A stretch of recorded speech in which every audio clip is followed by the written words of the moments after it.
Francia y Gran Bretaña se dedicaron a auspiciar golpes de Estado para colocar dictadorzuelos que apoyaran sus intereses. Luego llegaban las transnacionales anglo-francesas a explotar el continente una vez más. Misteriosamente aparecían pandemias en el continente africano como el ébola o el SIDA que diezmaban a la población. ¿Casualidad? Y obviamente surgían también sendas guerras civiles, espantosas guerras civiles. Adivina quién armaba a dichos bandos para que los africanos se maten entre sí y vivan divididos y miserables. Recordemos que Rusia tiene al grupo Wagner y otros contratistas militares directamente en el Sahel africano, desde la zona de Darfur en Sudán hasta las minas en Chad, Mali, República Centroafricana, el Congo, etc. Entonces han entrado los rusos pues con una mayor expertise de guerra, con una mayor capacitación, mayor poder bélico, y han expulsado a los colonialistas franceses sobre todo y a los británicos. Y entonces realmente Rusia se ha convertido de nuevo en un gran proveedor de armas para África, porque pues son armas baratas, fiables, modernas, efectivas. Encima Rusia te brinda instructores, capacitación, te atiende rápido, no te pone condiciones, y ya está, se acabó. Entonces Rusia tiene obviamente una presencia en esta nueva oleada de golpes de Estado en África, ¿no? Había una nueva oleada de golpes de Estado de nuevos gobiernos nacionalistas apoyados por Rusia estratégicamente para desalojar a los colonialistas franceses y británicos de esa zona de África. Y recordemos que esto se apalanca, se potencia con la presencia china en África. Rusia, o la Unión Soviética, no tiene mejor idea de aplicar el lema de el enemigo de mi enemigo es mi amigo. Entonces, para debilitar al bloque capitalista, empieza a apoyar los movimientos nacionalistas de descolonización. Entonces empiezan a enviar apoyo logístico, armas, instructores militares, capacitación a los movimientos nacionalistas africanos. De hecho, había una universidad en Moscú llamada la Universidad Patricio Lumumba en honor a un nacionalista africano asesinado por los colonialistas, donde iban muchos líderes africanos a capacitarse, ¿no? En ciencias políticas, en guerrilla, etc.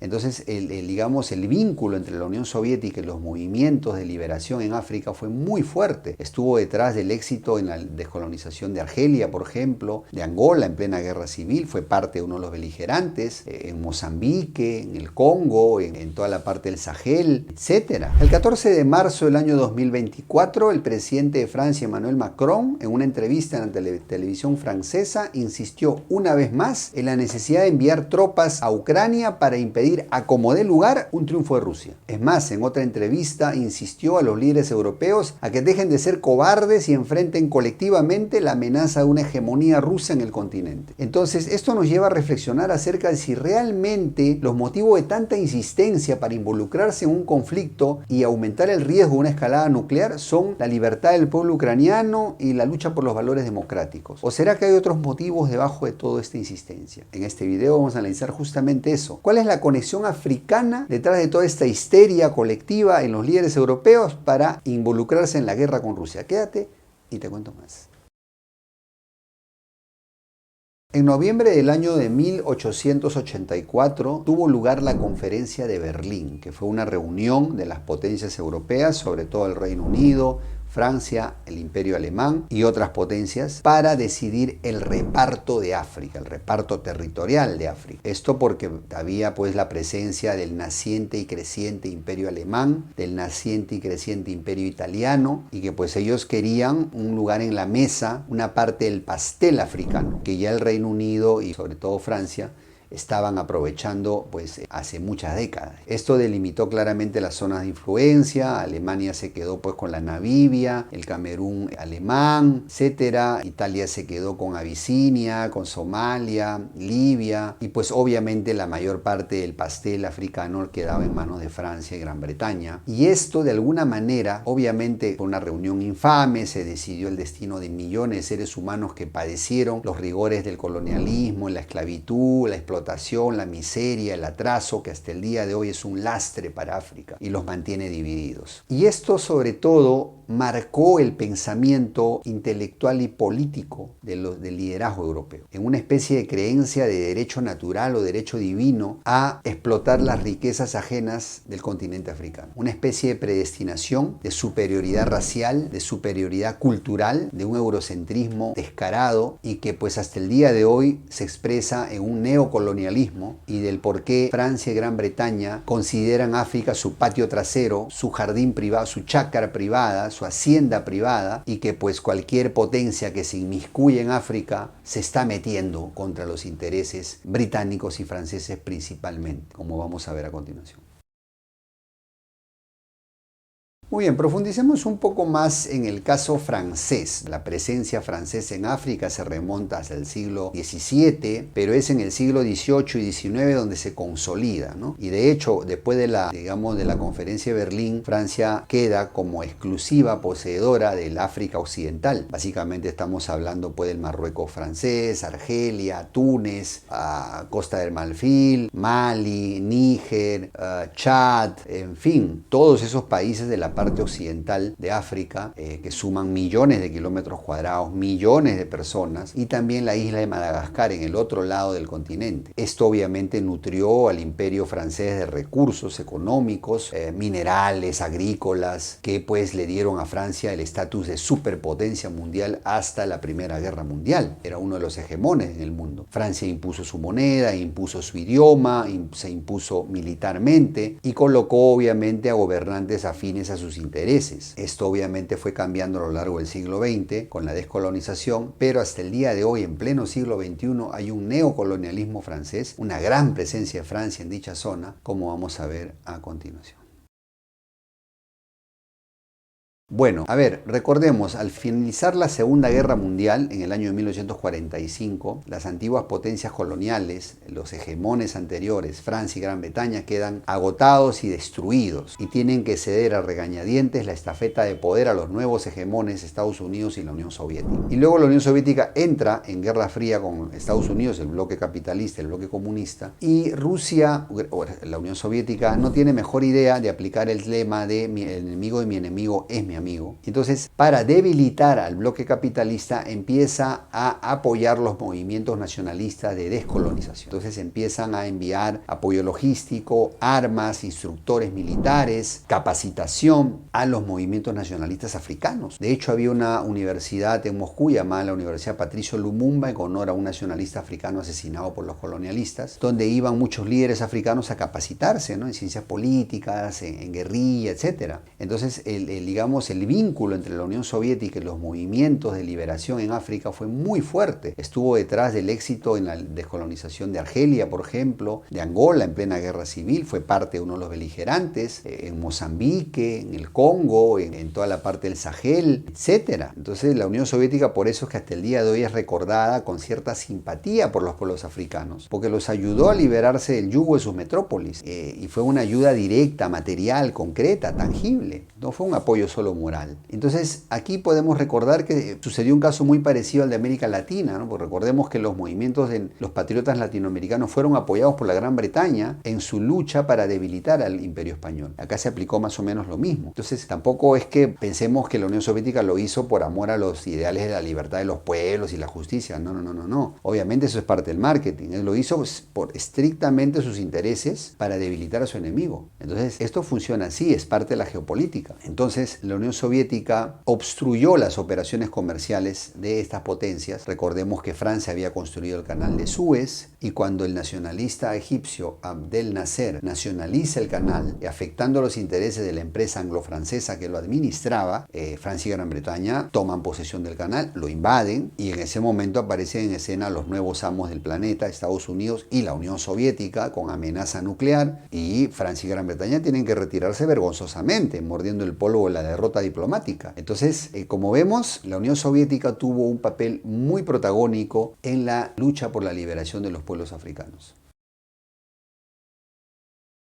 Muy bien, luego de de esta etapa de descolonización, la llegada al poder de líderes nacionalistas, obviamente las potencias europeas no se resignaron. Recordemos que el año 91 la Unión Soviética colapsa, y llega el mundo unipolar, ¿no? Estados Unidos es el hegemón único y lógicamente Francia y Gran Bretaña se reempoderan una vez más, se sienten obviamente muy fortalecidos y viene una nueva generación de neocolonialismo en el continente africano. Esta nueva etapa está, digamos, marcada por la llegada de apoyo a, digamos, rebeldes militares que le dieron golpes de Estado, sendos golpes de Estado a la primera generación de líderes nacionalistas africanos. Es decir, Francia y Gran Bretaña se dedicaron a auspiciar golpes de Estado para colocar dictadorzuelos que apoyaran sus intereses. Luego llegaban las transnacionales anglo-francesas a explotar el continente una vez más. Misteriosamente aparecían pandemias en el continente africano como el ébola o el SIDA que diezmaban a la población. Casualidad, pero tu comentario abajo. Y obviamente surgían también sendas guerras civiles, espantosas guerras civiles. Adivina quién armaba a dichos bandos para que los africanos se maten entre sí y vivan divididos y miserables. Tus comentarios abajo. Entonces, esa es la situación del neocolonialismo en África. Es decir, la vuelta a los tiempos anteriores bajo nuevas formas. De hecho, Francia creó la Mancomunidad Francesa de Naciones, el franco CFA fue impuesto a dichas naciones, beneficiando al Banco Central francés en las operaciones bancarias. Gran Bretaña 3/4 de lo mismo con su famosa Commonwealth y su presencia todavía en el régimen racista de Sudáfrica, en Egipto, en Sudán, sus ex colonias. Entonces, digamos que, y participación militar directa, Francia estuvo involucrada directamente con soldados en el terreno, en conflictos, sendos conflictos en Mali, Burkina Faso, Níger, todo el Sahel africano. Entonces, todo esto fue un escenario donde la pobreza, la miseria en África pues se ha perpetuado, porque los europeos parasitarios tienen este gen parásito, siguen prendidos como sanguijuelas al continente africano, condenando a los hermanos africanos a la miseria. Esa es la pura verdad. Y hasta el día de hoy hay ese gen, ¿no? Todavía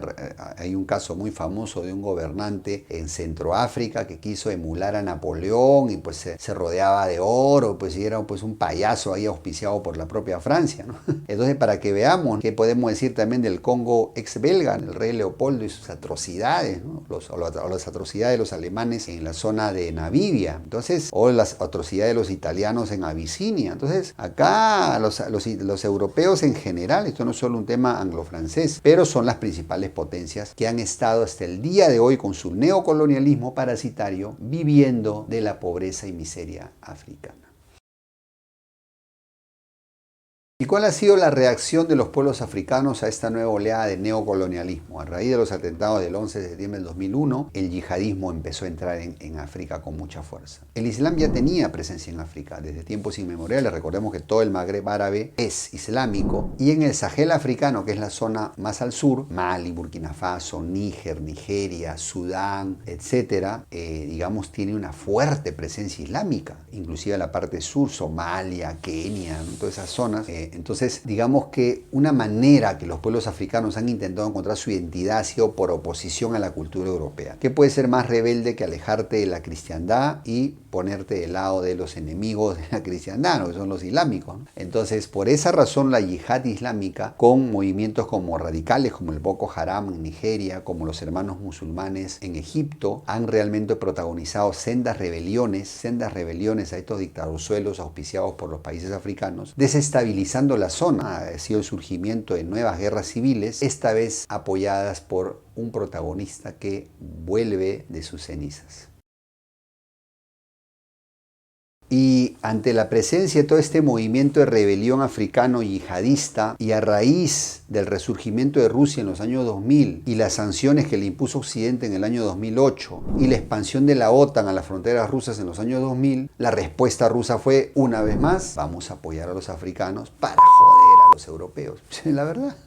Una vez más tenemos a los rusos 2.0 de vuelta a África, pero esta vez con presencia militar directa. Recordemos que Rusia tiene apoyo a uno de los bandos en la guerra civil libia. Recordemos que Rusia tiene al grupo Wagner y otros contratistas militares directamente en el Sahel africano, desde la zona de Darfur en Sudán hasta las minas en Chad, Mali, República Centroafricana, el Congo, etc. Entonces han entrado los rusos pues con una mayor expertise de guerra, con una mayor capacitación, mayor poder bélico, y han expulsado a los colonialistas franceses sobre todo y a los británicos. Y entonces realmente Rusia se ha convertido de nuevo en un gran proveedor de armas para África, porque pues son armas baratas, fiables, modernas, efectivas. Encima Rusia te brinda instructores, capacitación, te atiende rápido, no te pone condiciones, y ya está, se acabó. Entonces Rusia tiene obviamente una presencia en esta nueva oleada de golpes de Estado en África, ¿no? Había una nueva oleada de golpes de Estado de nuevos gobiernos nacionalistas apoyados por Rusia estratégicamente para desalojar a los colonialistas franceses y británicos de esa zona de África. Y recordemos que esto se apalanca, se potencia con la presencia china en África. China desde hace ya más de 15, 20 años ha venido invirtiendo en África. En este momento el principal socio comercial e inversionista en África es China, desalojando totalmente a los Estados Unidos. China ha venido a invertir en infraestructura, te da préstamos a mejores condiciones que los occidentales, que el Banco Mundial, que el FMI. China te financia la infraestructura, te da el préstamo a cambio de que sus compañías sean las que construyan y que tú le des materias primas a precios ventajosos. Entonces tienes que Rusia trae el fusil más largo y China trae la billetera más gorda y se acabó, jaque mate. El hard power ruso y el soft power chino están desalojando a los antiguos colonialistas occidentales de África, y esto es lo que no perdonan. Están ardidos de que todo eso esté pasando. Pero es que es lo que pasa. Los africanos están hartos de la presencia occidental abusiva, parasitaria, y han visto en Rusia y China nuevos socios más confiables, menos abusivos, y ya está. Recordemos que Rusia ya tenía una presimpatía por la Unión Soviética, por el apoyo en los 60 y 70 a los movimientos de descolonización. Entonces, esa es la situación en este momento en África. Y recordemos que está en juego las minas de minerales valiosos. La zona de Darfur es una zona riquísima en minas de oro. Hay minas de diamante, cobalto, es decir, materiales estratégicos y valiosos, que Rusia los saca de contrabando en la zona de Libia que controla, porque por ahí llega al Mediterráneo y va directo a los puertos rusos. Puede ser Tartus en Siria, puede ser a través de los Dardanelos hasta Crimea, o por vuelos militares. Entonces vemos cómo se está jugando este ajedrez en África.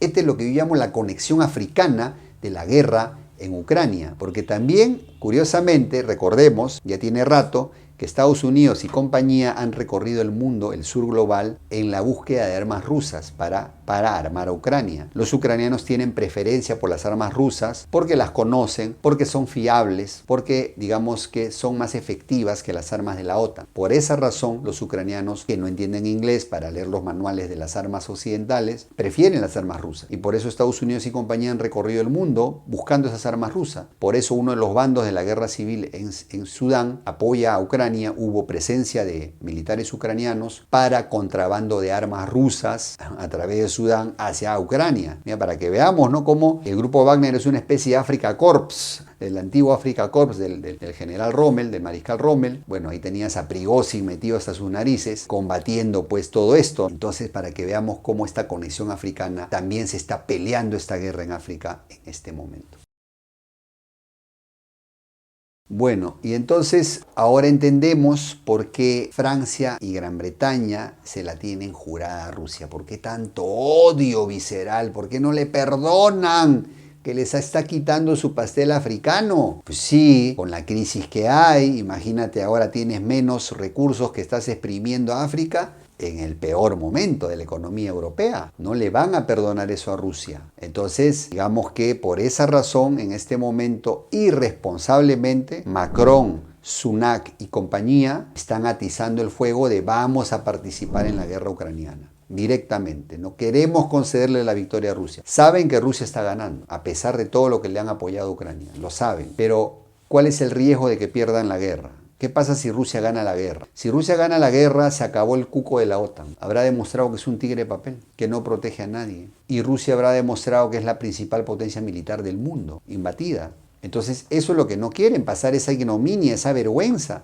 tragarse sus palabras y sobre todo que el sur global obviamente va a tomar más confianza de tener a Rusia como aliado militar que a Occidente. Va a haber una desbandada, una rebelión en la granja, pues eso es lo que va a pasar. Entonces esa es la razón detrás de la histeria, de la locura, como por qué Macron, Sunak y compañía están coqueteando con el riesgo de una escalada nuclear. Porque obviamente pues Putin no es tonto, sabe que si la OTAN lo ataca en conjunto, tienen más recursos para una guerra convencional, obvio, pero es que Rusia no va a responder simétricamente, va a responder asimétricamente, con lo mejor que tiene, el mayor arsenal atómico del mundo, con los misiles hipersónicos, que hacen inservible el escudo antimisiles. Entonces dice, bueno, pues, si tú me atacas en conjunto, solo recuerda que yo tengo mucho más bombas que tú y estoy listo. Búscame y me vas a encontrar. Entonces...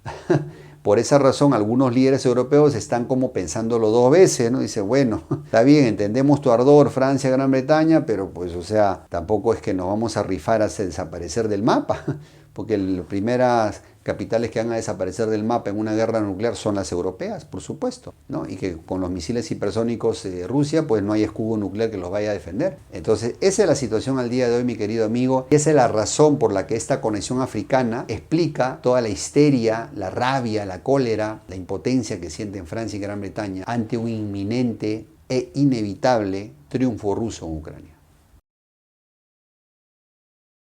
Muy bien, mi querido amigo, hermano de Latinoamérica, de esta manera llegamos al final de nuestro video con las siguientes conclusiones. Existe una conexión africana que explica estas reacciones viscerales de Macron y compañía, existe. Occidente se malacostumbró a vivir parasitariamente entre otras regiones de África y no le perdonan a Putin haberles hecho perder su pastel africano. Por eso el odio, por eso la histeria de los europeos por coquetear con un apocalipsis nuclear. Obviamente es una tremenda locura y responsabilidad involucrar a los jóvenes europeos en un conflicto que no tienen nada que ver, que lo van a sufrir los jóvenes. Y es que además, obviamente, si la OTAN se involucra con presencia directa, con tropas, Rusia no va a ser tan tonta a responder convencionalmente. Rusia va a responder en el terreno que le conviene. Es el terreno nuclear. Se acabó. Y con los misiles hipersónicos no va a haber escudo antimisiles que proteja a las ciudades europeas. Serán sacrificados en el altar de los intereses mezquinos, egoístas, de los líderes europeos como Macron. Entonces,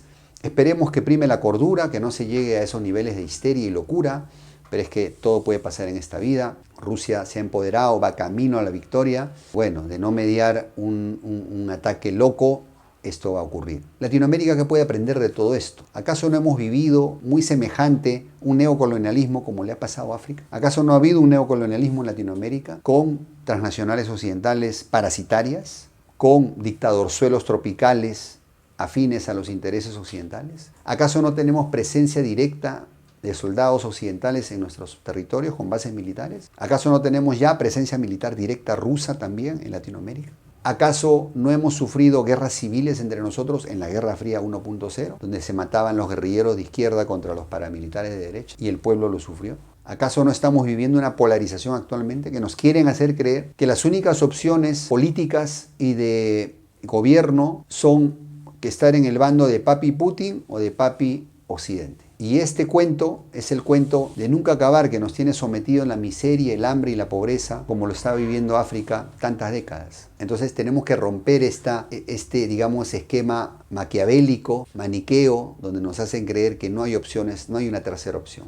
Claro que la hay. Tenemos que aprender de Asia. Asia está comiendo callado. Asia no se mete en problemas. China, Singapur, Indonesia, Tailandia, India, están calladitos, no se han metido en el conflicto europeo y están avanzando en su nivel de desarrollo. Latinoamérica debe aprender de eso. Crear una tercera vía de centro, reformista, modernizante, que le apueste al nacionalismo, que le apueste a la anticorrupción, que le apueste a la tecnología, a la educación, a la ética, y entonces tendremos un nuevo despertar en Latinoamérica. Tendremos gobiernos que realmente trabajen para el desarrollo de nuestro continente y no para favorecer intereses extranjeros. Yo creo que es posible, pero necesito que tú te involucres, joven latinoamericano, que te prepares para participar en política y que luego te animes a participar. Es la única manera de desterrar a estos locos de izquierda y derecha que nos tienen en el atraso durante 200 años. Y si apoyas este mensaje, te pido que nos ayudes a compartirlo con por lo menos 5 personas de tu entorno